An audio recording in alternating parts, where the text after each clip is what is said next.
Welcome to Melt. I'm Suresh Venkat. We're coming to you today from the JSW Centre in Mumbai, home of the JSW Group, one of India's largest conglomerates. We're here today to take a closer look at JSW Paints, one of the latest entrants in the Indian paint market. The business aims to double revenue this fiscal year and has set a revenue target of 5,000 crore rupees by FY26. To know more, we are in conversation with AS Sundaresan, CEO at JSW Paints. Now, what is the marketing strategy backing these ambitious targets? How do you engage the Indian consumer in a B2B2C company? And are celebrity endorsers the quickest way to get attention? Let's find out as we get ready to melt with AS Sundaresan.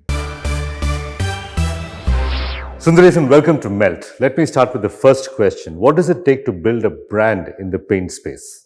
To build a brand in the paint space is, as simple or as difficult as building a brand in any consumer space, especially when it is a new brand, new company which is coming in, which has not been in this space. It's as difficult or as easy as building any other consumer brand. All right. But are you a consumer brand or not? We're going to get into that a little later. But let me give you a counterpoint of view. There's one view that paint is a commodity item. It's a commodity business. All paints are more or less the same, chemically speaking. There's not much difference between product A and product B, or company A's product and company B's product. How do you differentiate in this industry?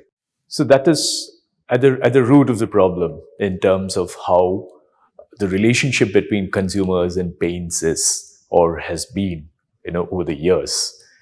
And that is what we are taking head on and wanting to challenge, because there is much more than just the name of a paint.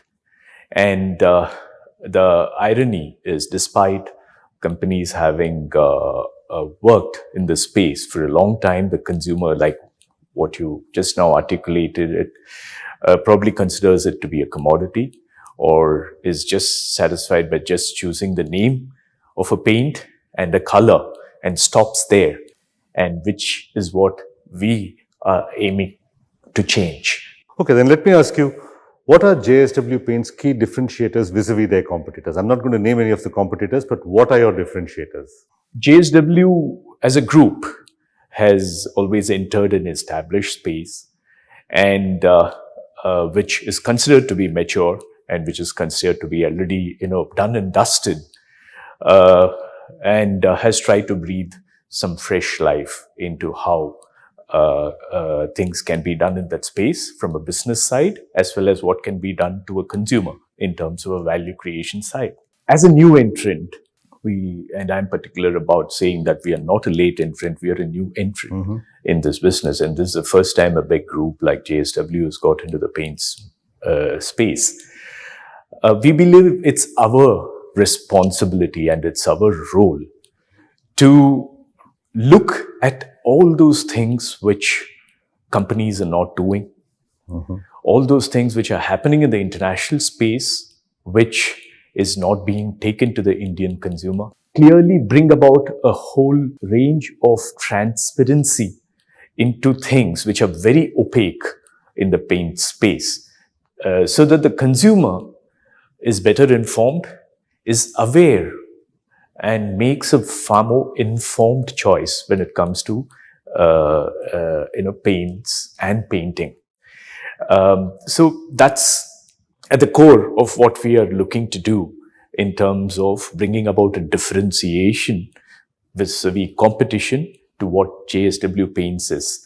And therefore, at the core is our brand idea, which is Think Beautiful, which is what we are urging the consumers also to look at in terms of look beyond just the cosmetic beauty, look deeper to understand, what are things which can be looked at so that you not only you get more, but, you can go about doing it a lot more beautifully and make the whole world a better place. Okay, so it's both a paint company with a social purpose. We'll delve into the social purpose a little later. But before that, Sundaresan, let me ask you about your consumer. Who do you build the brand for? Let me give you an example.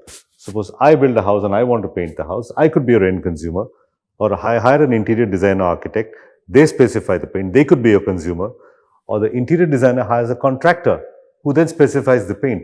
Are you marketing to me, my designer, or my contractor? Who's your customer? Wonderful question.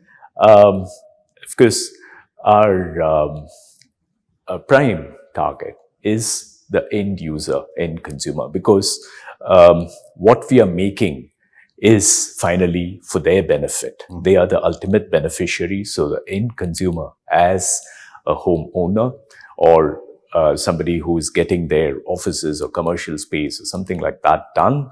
So who is the end user? Would it be fair to call your business a B2B2C business? It's B2B in terms of paint to a contractor or designer, and I'm the C because I'm the eventual consumer of the product. Absolutely. This is how we also process in terms of how the entire paint space operates in terms of whether you call it a buyer behavior or how the entire thing goes from a manufacturer to an end consumer. So it is a B2B2C because we sell a can of paint, and what like in the example which you say, you as a consumer, as a home owner, what you enjoy is actually a painted wall. And yes, there are people who help you as a consumer to also go through the transformation from the paint in the can to it going on the wall, which is where the role of an interior designer or a painting contractor comes, because they help in the transformation of the paint going on the wall. Now let's talk about your advertising strategy. When you're looking for an agency, what are you looking for? For JSW Group, Paints was going to be the most consumer of all the businesses which the group was in when we started this. And therefore, one of the first things which we did when we started to build a paint company from scratch, which is what JSW Paints is, we said, like, if we are looking at building a paint company of the future, we need to very much focus on seeing how are we building it for the consumer. So the agency was therefore going to play a very key role in this. And we said, like, we have to invest upfront on this. And we went through a very formal pitch where we asked various agencies to pitch for this thing. But to answer your question, what were we looking for? We were looking for somebody who believed in building a brand, and building a brand with a very well thought out strategy, and building it for long term. And that's what we have been working with, because we engaged TBW as our agency way back in 2017, and they continue to be our lead agency to be building the brand. Almost all paint brands use actors or Bollywood celebrities as brand ambassadors. So I have two questions for you. One, does this sort of neutralize the effectiveness of the campaign itself if everybody's using star A or star B? And second, how do you measure the ROI on these investments? Because these are expensive brand endorsers. So we did go through a lot of thinking as to whether to use celebrities or not. And therefore, when we came to this conclusion saying that it probably makes sense to use a celebrity, because somewhere, if we were to look at the advertising space, or how brands have been trying to project themselves, celebrities have been playing an increased purpose across brands, across categories. And we believe, okay, we should also take a celebrity and it could help in terms of building the brand. We were very conscious. Then we went through what should we do differently there. And therefore we said, like, it's not just celebrity which is important. We said, can we look at it from a perspective of celebrity, as in somebody who is a thoughtful kind of a celebrity. They drive different purposes when they are on screen as well. And we would like to probably have them as the brand ambassadors for us. And that is how we paired Ayushmann Khurrana and Alia Bhatt. Both have never otherwise got paired on screen, but they got, they came together first for our brand, and they continue to be our brand ambassadors. And does this kind of celebrity engagement resonate with your non-urban consumers as well? Because I imagine Bollywood cuts across urban and non-urban. Of course, when you take a Bollywood celebrity, it then somewhere resonates with this understanding that probably then this is a pan-India brand, it's a national brand. When you otherwise take other regional celebrities, sometimes there is a risk that it may not be seen as There's a a national different brand. signaling value to It does work with that set of consumers, certainly very strongly in the regional this thing. But sometimes, consumers do perceive as whether this is a regional brand versus a national brand. So there is that thing which is there, which is how the markets and consumers perceive. So to answer your question, we have just not looked at using them as, endorsing the brand, but we have used them to take a message to the consumers, which goes back to that core strategy in terms of saying, how do we bring about transparency? How do we make the consumers think beyond a brand of paint and the color? And therefore, all our commercials have been questioning the consumers, do you look beyond just the name and the color when you're choosing your paint? We have created this, interesting character called Savalia, who actually makes the consumers question themselves as to, have they thought about this, have they questioned about this particular thing, have they got to know about this particular aspect of a paint before they choose. We have tried to make them live a certain character when they are used in our communication. The other big thing that unites India, of course, is cricket. And JSW Paints is associated with the Delhi Capital's women's team, especially. Are you worried about cricket being an oversaturated market for a new brand to make a presence? You're right. It is a crowded space. So for a brand like us, then how do we stand out in such a crowded place? Space? Because we have to certainly be part of the cricketing audience, because it's one of the things which engage consumers most. So you have to be present in that space, but you have to also do some things very different. Our association with WPL has been in terms of saying it is the first time the Women's Premier League was happening. We again are a new company, and we believe we have to be associated with things which are a new start, which is a new beginning. And those are the reasons why we got into getting associated with a move like WPL. And I'm informed that at a group level, you've just signed on the javelin Olympian gold medalist Neeraj Chopra as well as one of your brand ambassadors. Yeah, he's been a very essential part of the Inspired Institute of Sports, with which he has been associated right from the way he has been preparing for the Olympics. So we are, of course, very excited with what Neeraj is doing. Sundaresan, one of your marketing platforms is any color, any price. Now, I'm a paint consumer. From a consumer's perspective, paint is paint. Why should one color cost more than the other? Why should I pay more in the first place? Why aren't all paints priced the same? So, yeah, any color, one price has been the biggest disruption which we have taken to the Indian paint consumer.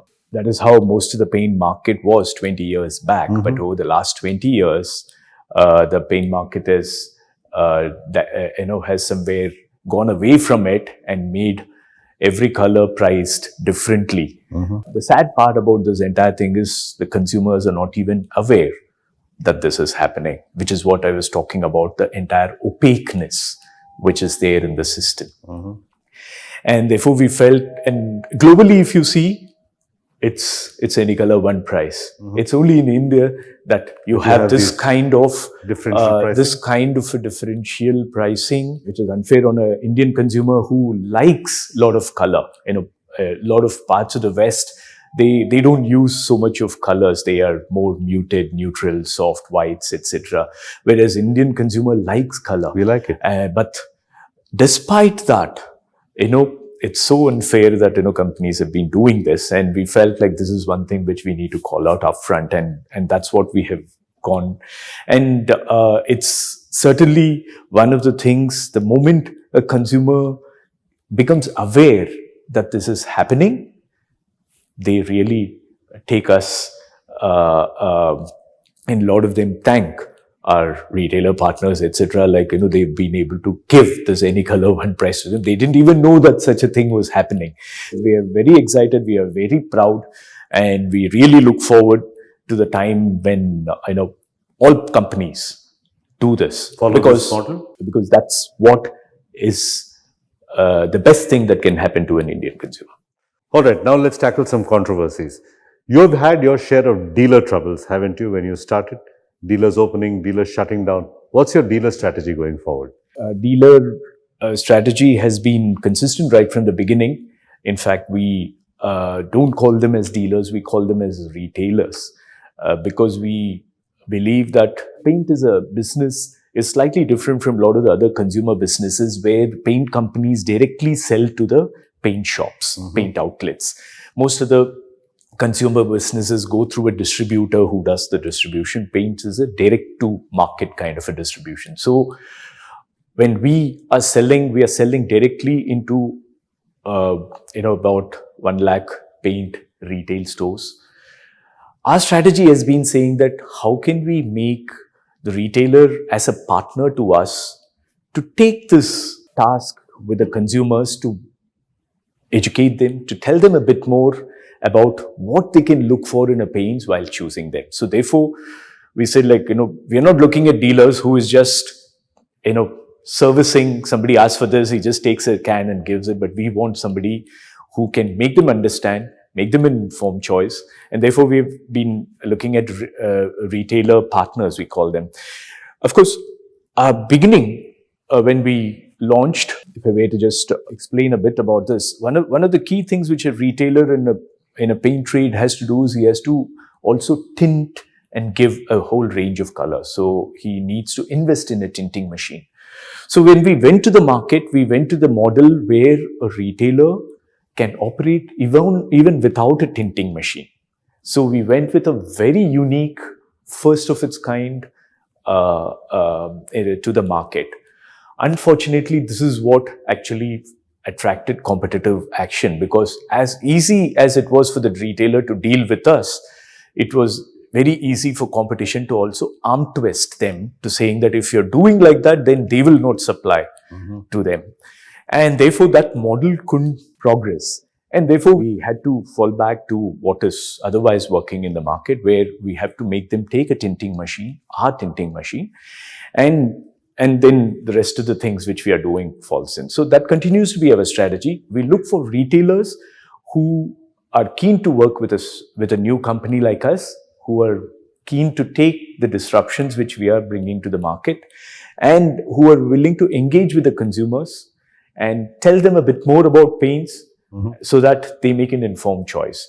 And we are glad that we are now pan-India and we have a network of about 6,000 odd retailers, all with our own tinting machine. We open a retailing partner only with our tinting machine.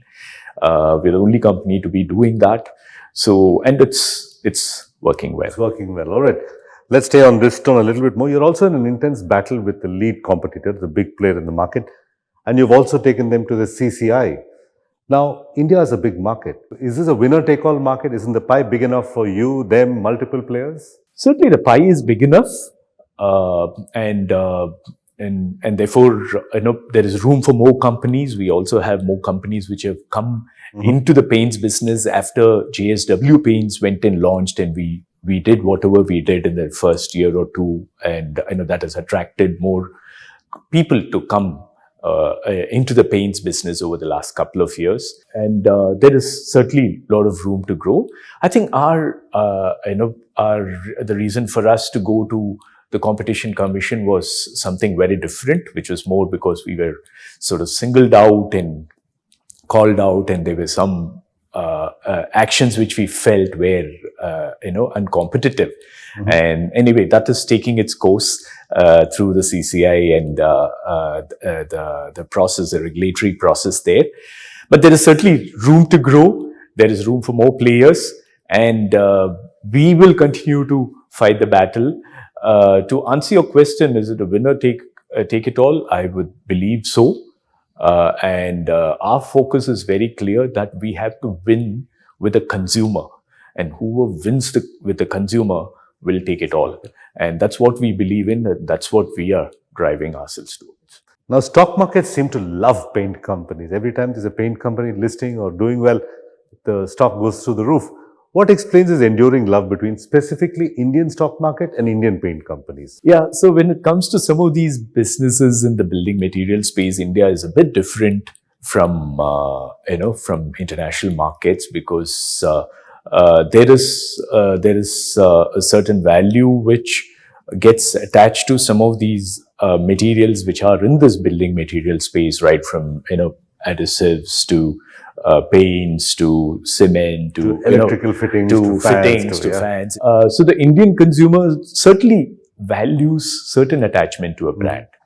And because of that, I think as a company gets itself established, as a brand gets established, it certainly gives a certain stickiness to the business and makes it a bit more valuable.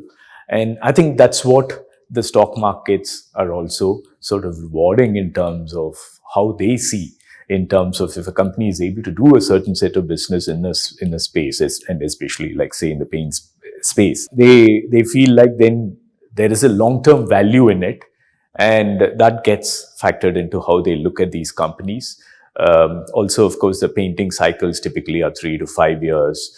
It takes time to build the brand, but then once you build the brand, it also stays longer because of the nature of the business, and probably that's the reason why it gets valued in India. And like I said, it's not just paints. There are quite a few other spaces as well where a company has been able to build a brand which then gets rewarded because of the long-term value which it holds for that business. All right, Sundaresan, thank you for talking to us at Melt. Thank you, Suresh. Pleasure meeting you, and thank you for this wonderful conversation. And with that, it's a wrap on this episode. You can follow Melt on social media. The handle is Ready to Melt, or simply log on to readytomelt.com. If you'd like to follow me, I'm at Suvenk on Twitter. Till next week, goodbye and thanks for watching.